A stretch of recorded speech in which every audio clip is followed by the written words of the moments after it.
Social media पर जैन समाज के सबसे लोकप्रिय जैन न्यूज चैनल और आप सबके प्रिय चैनल महालक्ष्मी की ओर से मंडे 19 जुलाई को रोजाना की तरह 8 बजे आपके पास और आप सभी को सादर जय जीत। हमारा समाज भी कितना नीचे हो जाता है, आज इस बात का हम एक खुलासा करते हैं।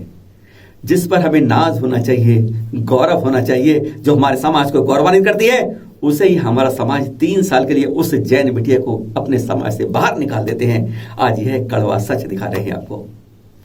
एक वह बिटिया जो अपना अच्छा काम करती है, गौरव में काम करती है, वह अपने कार्य को छिपाती रहती है और जब छिपा के सामने आ जाता है तो उसे समाज बाहर निकाल देता है। वह हिम्मत नहीं हारती है और उसके आगे आता है हमारा साधु वर्ग। वह स्पष्ट कहती है, आज जो अगर 100 लड़कों के सामने एक बेटी को आगे करना है तो इस तरीके से काम करने होंगे। अग्नि प्रदर्शन की बैसाखी पर अपनी बेटी को मत खड़ा करिए, बॉलीवुड की हीरोइन मत बनाइए कि वह अपना मुकाबला ऐश्वर्या श्रीदेवी से करे। अरे उसे बनाना है चंदनबाना बनाइए, भारत माता की देवी पर तिलक करने वाला बनाइए।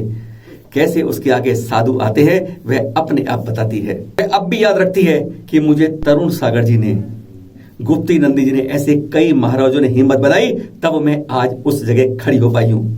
वह कहती है, जब मैं बॉर्डर पे जाती थी, मैं उस धर्म से जुड़ी हुई हूं जहां जीव जंतु की भी हिंसा करना पाप माना जाता है और मैं दुश्मन के सीने में गोलियां उतार देती हूं। वह वहीं बॉर्डर से संपर्क करती तरुण सागर जी से, वह वहीं हिम्मत बनाते, बेटी हिम्मत मत हार। अरे जब भी हमारे देश में धर्म के साथ अधर्म चढ़ने लगा, शैतान आने लगे, तो ऊपर से देव नहीं आए थे, देवियां ही उन अधर्म और शैतानों को शांत करके आई, उनसे लड़कर आई और जीत कर आई। और तू भी बेटी ऐसा ही कर। क्या करा उस बेटी ने काम, आप भी उत्सुक हो जानने के लिए। यह वह जैन महिला लड़की है जो मिलिट्री में शामिल हो गई। लोगों को बताया नहीं क्योंकि लोग बुरी बातें मानते।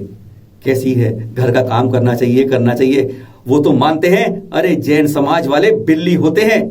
और वह शेरनी कहा निकली और फिर क्या कहा उसने समाज के सामने, जरा सुन लीजिए उसी के साथ।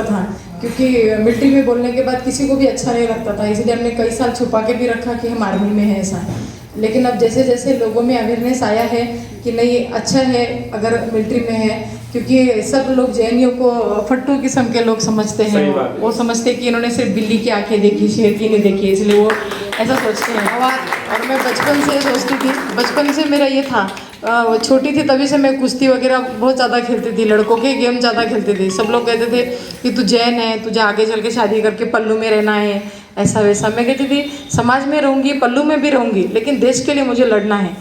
तो उस समय से मतलब गुरु महाराज का बहुत सानिध्य रहा है और तरुण सागर जी महाराज साहब के आशीर्वाद से मैं आज यहाँ हूँ और उन्होंने भी खूब आशीर्वाद दिया है। गुप्तीनंद जी महाराज साहब, पवित्र सागर महाराज साहब, तरुण सागर जी को तो मैं बॉर्डर से फ़ोन करती थी, मतलब उनके जो असिस्टेंट थे, तो उनको कहती थी कि मेरा बहुत दिल घबराता है कभी कभी कि मैं अपने में चीटी हूँ और किसी को मतलब जीव जंतु को नहीं मारती और मैं इतने लोगों को मारती हूँ।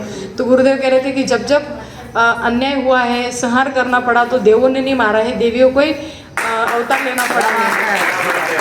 तुम हमारे समाज, तुम समाज का मत सोचो। मैं कहती थी समाज, मुझे 3 साल समाज ने जाति से बाहर रखा क्योंकि भाई मैं मिलिट्री में गई हूँ इसलिए। तो गुरुदेव कहते थे कि बिल्कुल चिंता नहीं करना, यही समाज तुमको आने वाले समय में बहुमान करेगा, तिलक लगा के सत्कार करेगा। और आज वो समय सच में आ गया है।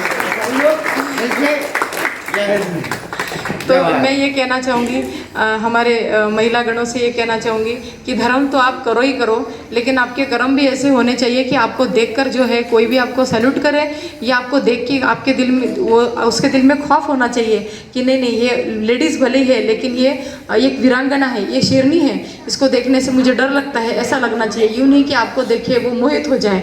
तो उसके लिए मैं अब गुरुदेव को मैं विनती करूंगी कि सभी जैन महिलाओं को आप रहन सहन के लिए स्पेशली बोलते रहिए कि जितना हमारा अंग प्रदर्शन नहीं हो, जितना हमारा सर ढका रहे, उतना अच्छा। देखो रास्ते में आज भी हम जाते हैं तो हमारी महिलाओं को देख के कोई भी बोलता है अरे ये मारवाड़ी समाज की है, ये जैन समाज की है। तो ये जो है हमारा हमेशा के लिए रहना चाहिए। जिस तरीके से हम खुद रहते हैं तो इस तरीके से हम अपने बच्चों को भी रख सकते हैं और अपने बेटियों को भी आप इस तरीके से वीरांगना बनाइए। यूँ नहीं कि मतलब अगर उसको एक लड़की को 100 लड़कों के बराबर बनाना है तो उसको आपको कराटे क्लास सिखाना पड़ेंगे, तलवारबाजी सिखानी पड़ेगी, ना कि आपको डांस क्लास सिखाना पड़ेगा। आप डांस में, गायन में डालोगे तो मैन्युफैक्चर में क्या मैन्युफैक्चर होगा? ये तो वो श्रीदेवी बनेगी, या तो ऐश्वर्या राय बनेगी, या तो माधुरी दीक्षित बनेगी। अपने को ऐसा नहीं बनाना है। या तो अगर आप वो नहीं बना सकते तो आप चंदन वाला तो बना ही सकते हैं अपने बेटी को। खूब खूब धन्यवाद।